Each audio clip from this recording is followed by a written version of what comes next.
My name is Tina Sharkey, and I'm the former global president and chairman of Baby Center, the largest platform for new and expecting moms in the US and in 22 countries around the world.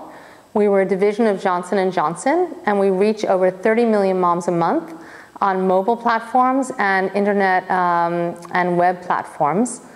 Our goal was to really help moms in the developing world and in the developed world have access to information and support to help them as they go through their journey of pregnancy and early motherhood. We partnered with the State Department in the US and USAID and the UN Foundation and the mHealth Alliance to create something called MAMA, which actually took feature phone text messages and deployed them to healthcare workers in the developing world. The first three regions that we targeted were parts of India, parts of South Africa, and parts of Bangladesh to actually deliver healthcare messages to expectant moms who didn't have information or access to information about the babies growing in their bodies. When I was asked to run Baby Center, I thought that there was no greater privilege than being able to build a platform to educate new and expecting moms and families about their bodies, about the development of their children, and about giving them the information to be the best parents they can be.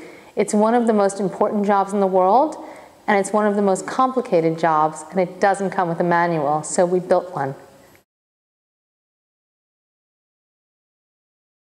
When people ask me why I'm so passionate about maternal health, my first answer, and probably my always answer, is the fact that I'm a mom.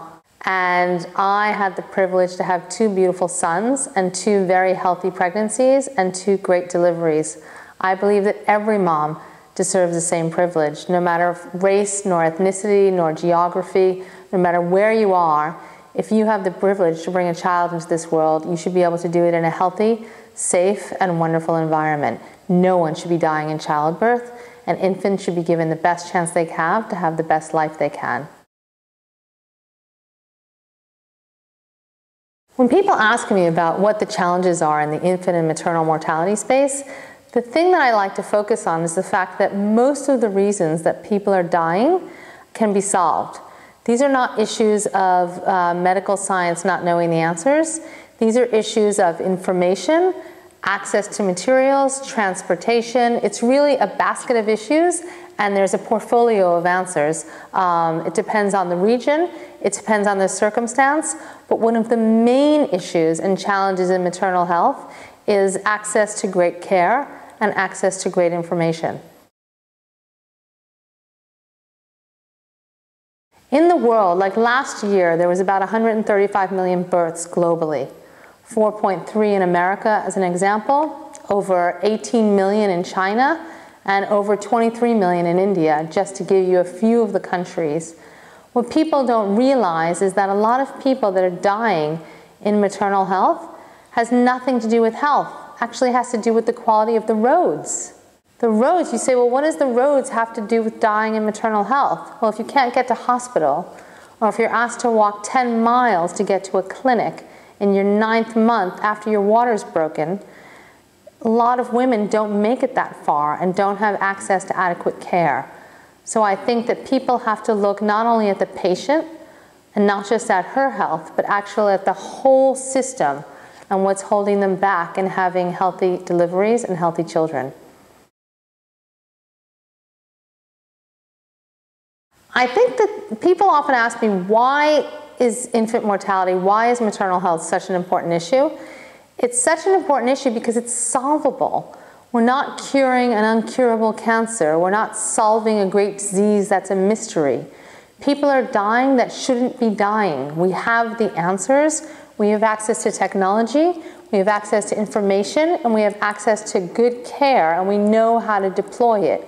The challenge is that in many parts of the developing world, people haven't yet had that access, and people are not yet informed the way they are in the more developed countries. People should not be dying in childbirth. Motherhood is what keeps this planet alive, and everyone should have the chance to continue to procreate and make this planet grow and not lose their lives. Motherhood and pregnancy should not be a death sentence for anybody ever again. Do I think the issue of maternal health will be resolved over time? It's my hope and prayer that the numbers work the right way. Unfortunately, the United Nations came up with a list of millennial development goals. At the kickoff of the 21st century, they said, you know, what are the things we actually need to solve as a global society to make the world a better place to live? And they came up with what they called MD 1 through 10, Millennial Development Goals. MD4 and MD5 were around maternal health and infant and maternal mortality. Unfortunately, when those goals were set, we actually have not moved the numbers in the right direction. And so even though we have access to information, access to ways to deploy that information, it's not getting into the right societies and into the right communities at the pace that we could actually solve these problems.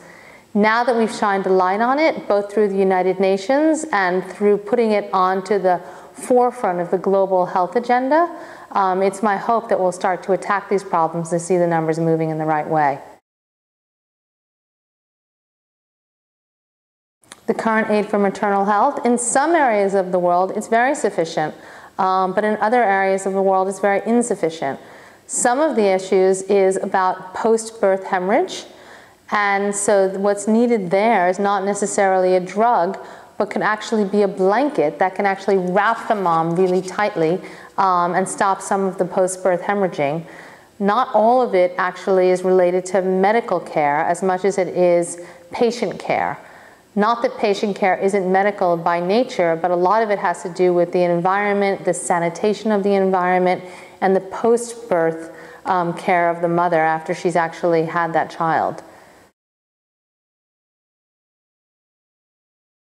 One of the ways that the aid is being deployed in developing countries is through the dissemination of information. So for example, at Baby Center, we partner with the UN Foundation and with the World Aid Organizations to actually deploy information on mobile phones. More people have mobile phones in the world than there actually are people in the world. In some countries, there's actually 3 phones per person. Imagine that. So access to information is one way, rather than trying to give out pamphlets or give out lectures or YouTube videos that you may take for granted in a more developed country, some people actually just have feature phones that can receive text messages. So what we did at Baby Center in partnership with the Mobile Health Alliance was creating a feature phone-based text messaging information system for healthcare workers and for expectant moms to tell them some of the basic things to do to prepare to have healthy pregnancies and healthy deliveries. It's my hope through the dissemination of information on mobile and other platforms that that will actually help patients take better care of themselves and communities take better care of their expectant moms.